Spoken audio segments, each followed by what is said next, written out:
The notion is very widespread that we're living in a unique period of time. Change is outrageously fast. We can't keep up with it. And there are many examples from history of similar challenges. People are making fewer trips is kind of the unappreciated fact. The reality is congestion and environmental consequences, etc., would be worse if people were traveling as much as they used to. And we are substituting communication for travel. There's a proliferation of new transportation technologies, new transportation modalities that people are taking an interest in, and people are much more flexible than they used to be in how they choose to get around. What's quite interesting when we look at some of the comparative data between bike sharing rides and scooter rides, we're seeing numbers that are really growing increasingly.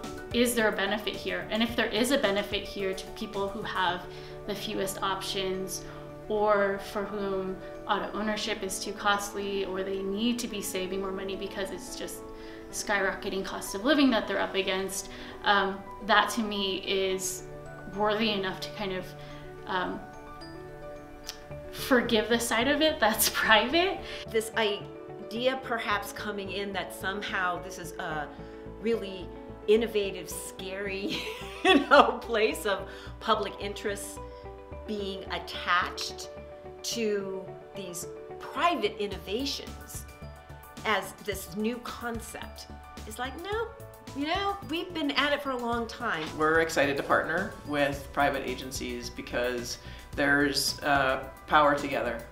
And we can do more when we work together because the private sector has certain things it does especially well, and government has certain tools and responsibilities that it does especially well. And together, I think we'll both serve the public and be able to innovate most effectively. If we need to do more stuff at the curb, and we need to have those spaces constantly turning over, we can't have it managed by a static aluminum sign.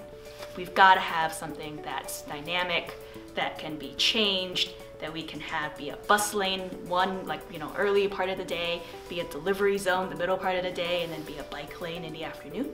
And in order to do that, we've got to first have a digital record of the curb. One of the things I worry about with this discussion is there's absolutely parts of transit that transit doesn't work well for. A 40-foot bus circuitously looping through a neighborhood once an hour. I'm sure we can find a better way to do that. I'm sure technology can solve that.